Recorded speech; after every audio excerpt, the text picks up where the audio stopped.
cenários, eles são embasados e alimentados pelo resultado da combinação de ferramentas ou metodologias. Com que propósito? Abordar possibilidades de futuros plausíveis, evidenciando as forças que impulsionam o futuro em diferentes direções, conforme destacado por Wilkinson em 2004.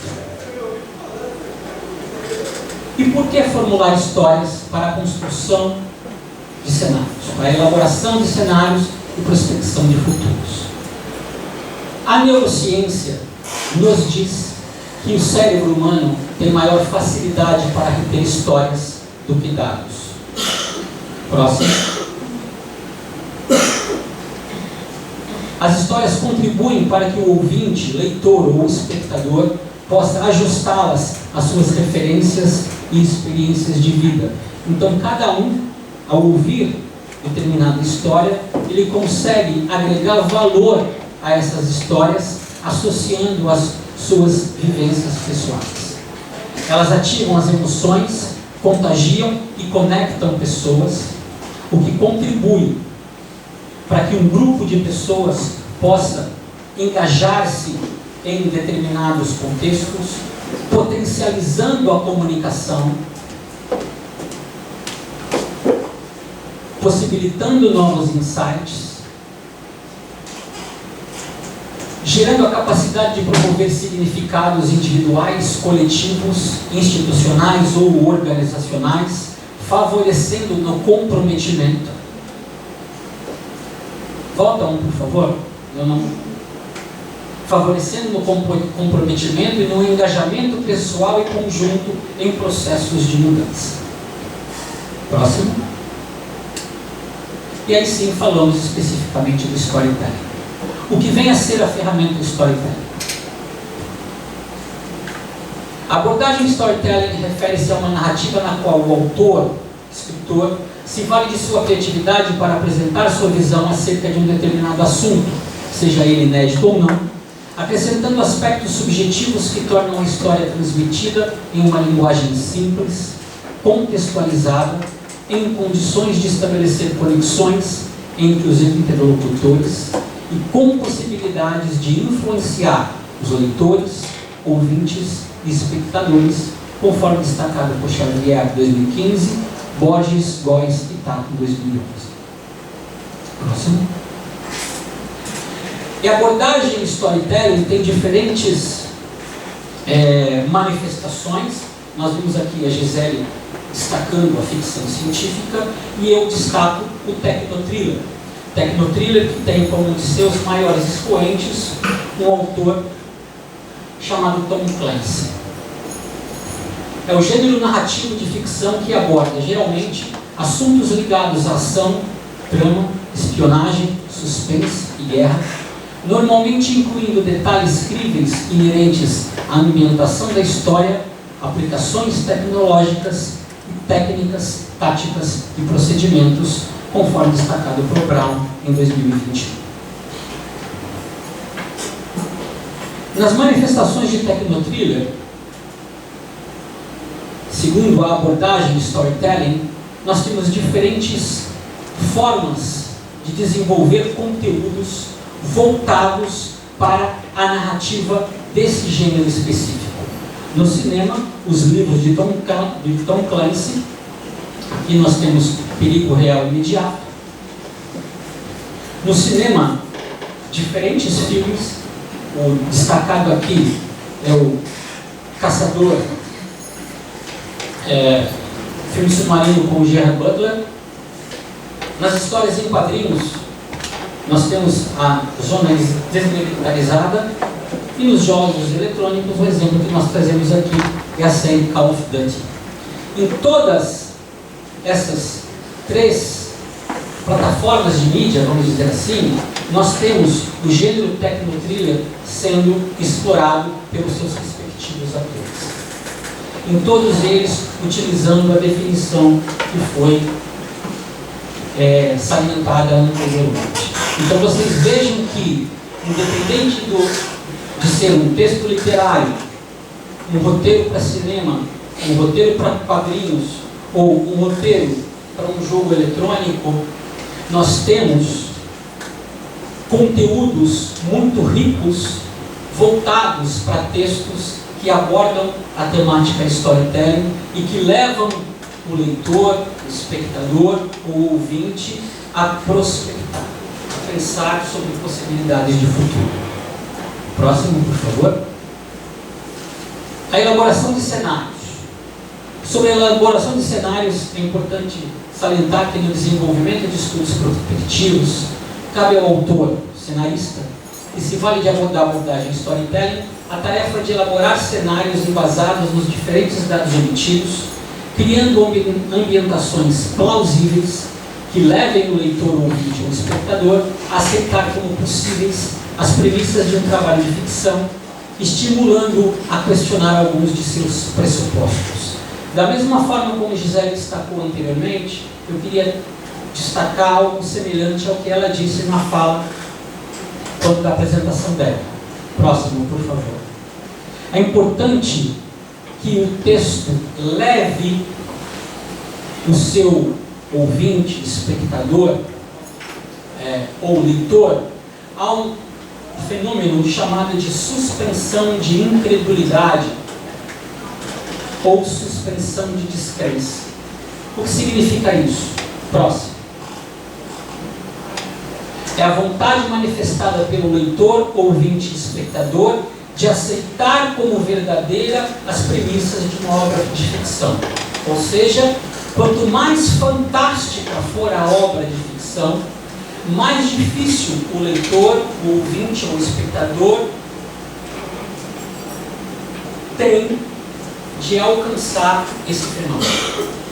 Por isso, os textos dessa narrativa precisam ser plausíveis, para que nós, enquanto leitores, ouvintes ou espectadores, tenhamos a suspensão de incredulidade, ou seja, aquilo nos leva a acreditar que aquilo é possível. Mesmo no futuro distante, aquilo é possível de acontecer. Próximo. Então, sobre a natureza da adaptabilidade.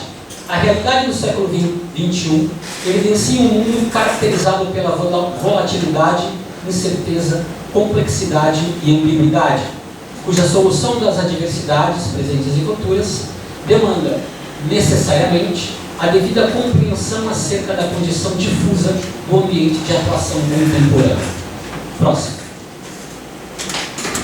Neste enquadramento, a antecipação ou solução de eventuais crises ou conflitos carece de um conjunto de atributos individuais e coletivos, entre os quais flexibilidade mental, avaliação de cenários, consciência situacional, combinação de múltiplas capacidades, planejamentos estruturados, gerenciamento e condução de ações compatíveis com a natureza da ameaça, conforme Lisboa 2020.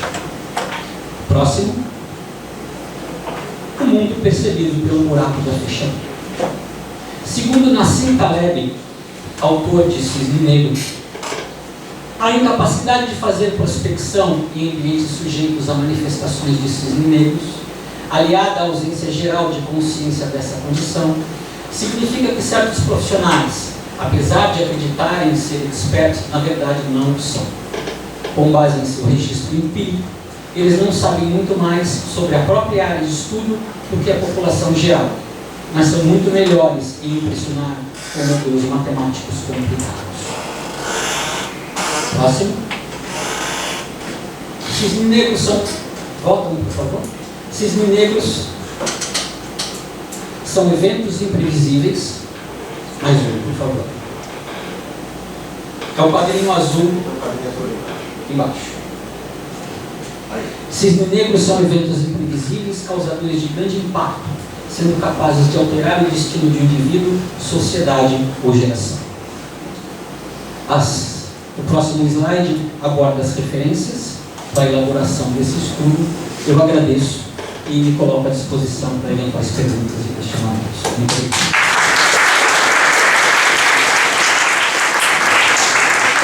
Muitíssimo obrigada, Rodney. Foi muito bom ouvi-lo falar dessas várias plataformas onde esse universo é criado. Então, pensando aqui a perspectiva e dentro do quadro que você informou, onde a gente está falando de prospecção, propriamente, não de previsão, de especulação. E dentro desse quadro de prospecção, ainda assim, como todas essas maneiras de materializar a prospecção importam e influenciam. Gosto da ideia de usar o diamante do Popper para falar de experiência e interação, sobretudo. Claro que a criatividade e o outro que é as duas evidências são variáveis relevantes, mas eu estou aqui focando na ideia de que as experiências e interações são os elementos centrais para a caracterização de uma sociabilidade possível no futuro, mediada por fatores imprevisíveis e tecnologicamente mapeáveis. E eu queria, dentro disso, só para, antes de convidar o Taborda, falar que um determinado artigo da Luísa Edinburgh, com o qual eu acho que faço um paralelo, uma relação com o seu estudo, diz o seguinte: ao retratar mundos ficcionais que são simultaneamente estranhos e familiares, se incita os leitores a refletir sobre possíveis trajetórias desses avanços e inovações tecnológicas. Então, aqui não tenho certeza sobre qual o caminho, né? A gente teve recentemente a discussão sobre a Elis Regina e o papel dela na propaganda da Volkswagen e o path histórico que isso diz respeito à identidade, ao processo decisório do indivíduo, sobre inclusive o seu futuro, a presença dos hologramas, a presença do metaverso. Eu hoje tenho um orientando de doutorado na Itália, que foi meu visitante, meu sanduíche, que estuda justamente a questão a criminalização, a possibilidade de criminalizar estupro virtual, por exemplo, no meio do metaverso. Então, como isso certamente ganha o aporte da ficção para nos auxiliar nessa tentativa de orquestrar a sociedade nos próximos passos dela. Eu vou convidar, então, o comandante Taborda para falar sobre o papel potencial, então, entre essa ficção militar e como essa prospecção. Essa ficção militar pode influenciar na prospecção de tecnologia de defesa dentro dessa matéria. Obrigada, Taborda. Boa tarde a todos. Bom, o tema do nosso painel hoje é o uso da ficção para a prospecção. Dentro disso, eu estou pegando um pequeno retalho, né, que é o uso da ficção para fazer prospecção de tecnologia. Quando a gente fala de ficção, a primeira coisa que vem à mente da gente, né, Brasil, né, povo latino, é Guerra nas Estrelas, Jornada nas Estrelas, Ciborgue e coisas do gênero. Querer associar isso à prospecção de tecnologia de defesa pode ser, assim, um exercício ingrato que muita gente com uma mentalidade mais científica, mais objetiva, pode achar que isso é conversa mole para boi dormir, né? Então, o meu papel aqui é justamente tentar demonstrar de que isso é uma coisa viável, né? Um outro retalho daquilo que eu gostaria de mostrar aqui é justamente você utilizar fontes ostensivas, fontes não classificadas, para você tentar montar um quadro, né, de o que pode acontecer no futuro dentro do ambiente militar, dentro do ambiente de defesa. Por quê? Vários outros métodos são métodos muito caros, são métodos que muitas vezes a gente não consegue montar de uma maneira fácil. E esse a gente consegue, porque a mão de obra vai desde os aspirantes da Escola Naval até os alunos do CEPEM, ou então outros voluntários que possam participar de um grupo de trabalho. E ordenar isto não é uma coisa tão complicada, né? Então, próximo slide, por favor. Eu aqui procurei fazer uma divisão dentro de ficção, para a gente não ficar atrelado sempre na Jornada nas Estrelas, lá com o Capitão Kirk, né? Ou com o Capitão Picard, depois que seja. Eu dividi aqui em ficção militar, que o Rodney disse que era o Technotriller. Como a gente não conversou sobre isso antigamente, então o que ele disse que é o Technotriller, eu chamo de ficção militar. meu lado de oficial de marinha, né? Procurando focar nisso daqui. Essa definição aqui é uma definição que está em construção ainda, né? Fui eu que fiz, tá? Então, o que a gente pega aqui? Seria um gênero baseado em situações geopolíticas correntes, considera o que está acontecendo no mundo real hoje, tá? Ou que muitas pessoas pensam que podem acontecer no futuro próximo, né? Colocado em cenários possíveis, não é nada assim, coisa inimaginável, né? De Klingon atacando a Federação dos Planetas, né? Descreve o emprego de sistemas de defesa futuros que estão sendo planejados hoje, alguns a gente sabe, outros a gente não sabe, mas tem uma teoria, né, que ou está em, digamos assim, fase inicial de pensamento ou em pesquisa básica, que pode dizer o que a gente vai poder utilizar daqui a 15, 20, 30 anos. Se a gente for utilizar esse tipo de conhecimento para planejar um sistema de armas, esse sistema vai demorar 20, 15, 20, 30 anos para ser feito. Exemplo, F-35. Mais de 30 anos que o pessoal está trabalhando nessa aeronave e até hoje ela não atingiu ainda a sua máxima capacidade de operação. Deverá atingir daqui a uns 10 anos. Tá? Então, um oficial da Força Aérea que vai dizer que eu não estou tão errado assim, não é verdade? Bom, ficção científica, a definição é a definição padrão. Eu achei uma definição interessante, a Wikipédia não vamos ler porque está todo mundo aqui no ficção científica. Os próximos slides não tem uma figura de texto. A gente não combinou, não. Eu peguei 2 livros do Tom Clancy que ele não pegou, né? Mas por que eu peguei isso? Tom Clancy, durante muito tempo, e até hoje é uma referência para a gente, né? Ele foi um dos primeiros que começou a produzir em série aquilo que eu chamo de ficção militar, ou tech-thriller, né? E produziu muita coisa. E num determinado momento ninguém sabia qual era a fonte dele, porque o Tom Clancy era um corretor de imóveis. Não era um oficial de marinha, oficial de exército, oficial aéreo, não tinha, era um corretor de imóveis, tá? Que morava em Maryland, do lado da Escola Naval Americana, lá nos Estados Unidos. Então, o primeiro livro dele, esse é Hunter Red October, eu tive a felicidade de ganhar de presente esse livro em 1984, 85. Né? E essa é uma outra edição que virou filme. Nesse volume aqui, ele apresenta, nessa época isso foi 84, eu era capitão-tenente, né? Exército, Força Aérea Capitão. Eu li isso, tinha muita coisa de guerra de submarino, coisas que a gente estudava, coisas que a gente via. Mostrou um novo tipo de propulsão do submarino que nós só fomos reconhecer como sendo um tipo de propulsão uns 10 anos depois. Sistemas de navegação inercial especiais para navegar em alta velocidade em ravinas no estreito que pegava Groenlândia, Islândia, Grã-Bretanha. Então apresentou uma série enorme de coisas que muitas vezes aqui no Brasil a gente não via, a gente não sabia. Uma vez lendo, você entendia. O próximo livro, por favor, o próximo slide, esse daqui, Red Storm Rising, traduzido para o português como Tempestade Vermelha. Esse livro, o que esse livro fala? Ele faz um cenário de uma terceira guerra mundial, pegando aí o que a Gisele mostrou para a gente, mais tarde, no final da década de 80, essa terceira guerra mundial, onde as tropas do Pacto de Varsóvia, que eram os comunistas, né, controlados pela União Soviética, atacaram a Europa e criaram uma grande confusão. Obviamente que os bonzinhos, a NATO, no final sempre venceu, né? Mas aí um instrumento fundamental para a NATO ganhar foi uma aeronave chamada no livro F-19 Alpha,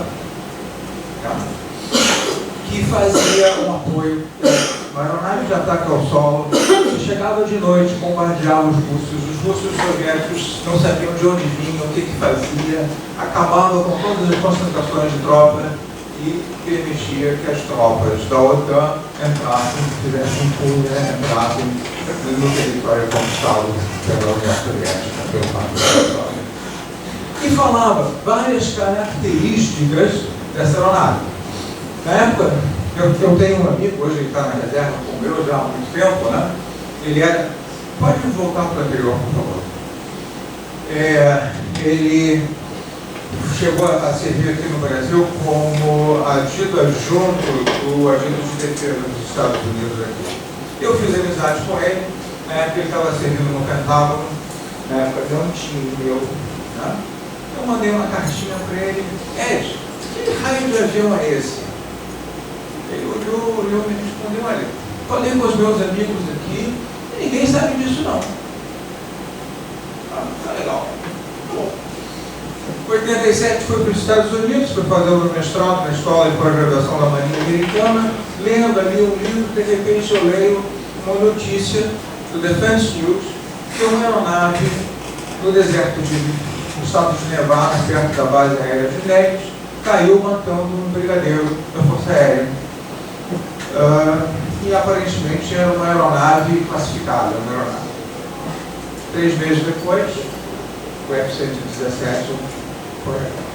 Você olha o F-117 e vê o que ele faz, e depois você vê como ele foi empregado, né, no Iraque, e como ele foi empregado na intervenção na Iugoslávia. Então, em 84, o Tom Clancy escreveu um livro descrevendo essa aeronave. Como ele sabia disso, eu acho que ninguém sabe até hoje. Ele já morreu, né? Não vai contar pra gente. E essa aeronave era descrita, a forma era um pouco diferente. E tem vários trabalhos que foram feitos em cima disso. Mas aí o nome não foi F-19, foi F-117. E se você pegar, além de formação de F-14, F-15, F-16, mais o F-17 que não saiu, F-18, esse seguiu essa aeronave. Ok. Bom, então, qual é o conceito, né? Para ser rápido aqui, o conceito de tudo isso aqui. A utilização de... Depois, uma coisa que eu não vou contar no público tanto alto, mas depois do cafezinho eu posso contar que aconteceu comigo. Reunindo informações classificadas, muitas vezes você pode reunir uma quantidade grande de informações não classificadas, quero que você põe tudo junto, ela passa a ser classificada, porque você conseguiu montar um quebra-cabeça que cria algumas preocupações. Tá? Bom, então a ideia é essa. O próximo slide, por favor. Esse aqui é uma série de 8 livros, tá? O 8º ainda não saiu, eu estou aqui no começo do 7º livro. Monroe Doctrine, a doutrina Monroe, como a gente conhece aqui no Brasil, onde os Estados Unidos dizem que tudo que acontece nas Américas é do interesse dos Estados Unidos, tá? Como se ele fosse o dono de toda a verdade, de tudo que tem abaixo do Rio Grande também. Mas isso daqui é uma série que mostra um conflito entre Estados Unidos e China. Todo mundo está ouvindo falar nisso. Só que nesse conflito aqui, o papel fundamental de tudo isso é a inteligência artificial. A Gisele tinha um almirante, né, virtual, e aqui tem um comandante em chefe de todas as forças chinesas, que é a inteligência artificial. Tá? E o livro descreve bem num crescente, onde a inteligência artificial é muito light, vai crescendo até que a inteligência artificial, estou sentindo agora nesse livro, vai assumir o controle da China e vai dizer para os chineses o que os chineses vão ter que fazer. Esse é o que eu vou estar fazendo, que é um limite, já está partindo, né, da ficção militar para uma ficção científica, que tem muita gente preocupada, né, qual vai ser o limite da inteligência artificial. Né? Isso é uma coisa que está preocupando muita gente e que merece um estudo mais sério e tranquilo. Então, essa série daqui tem uma série enorme de conceitos, embarques anfíbios, e lutas contra robôs, e drone kamikaze. Tem livro aqui que há 4, 5 anos atrás fala do drone kamikaze. Hoje nós estamos vendo que isso é uma realidade lá na Ucrânia, com aplicações que ainda não foram feitas, tá? Com aplicações que ainda não foram feitas. O programa está escrito lá, a gente não sabe se isso foi feito, pelo menos não saiu no jornal. No próximo slide tem um conjunto para... Ah não, esse não. Esse aqui é Fetchholder. Ele é um dinamarquês. Eu, por acaso, li todos esses livros, né? Então ele começa aqui, está tudo na ordem que foram publicados, primeiro, segundo, sexto, sétimo, né? Isso daqui é uma escaramuça na época da Síria, coisa que já aconteceu no passado. Isso aqui é israelense contra contra o Irã. Tem um conflito entre os Estados Unidos e a Rússia, onde tem muita coisa de veículos autônomos, inclusive na parte de decoys e aéreos, combates aéreos, aeronaves experimentais. O Tempest, aqui está voando já. Tempest é uma aeronave de sexta geração, que está sendo projetada na Inglaterra, com a participação de Inglaterra, Itália, Espanha, Suécia entrou agora, Itália também entrou agora. Okinawa, chineses querendo tomar Okinawa e tomar Okinawa e Guam, dos Estados Unidos. Isso aqui é um conflito envolvendo combates entre espaçonaves, mas espaçonaves bem dessas do tipo que a gente tem ainda, mais simplesinhas, mas já prevendo o combate no espaço. Tá? Pagasa, China invadindo a ilha de Pagasa, que pertence às Filipinas, tendo um conflito com armas nucleares táticas, e Coreia do Norte invadindo a Coreia do Sul, com os chineses correndo do lado americano do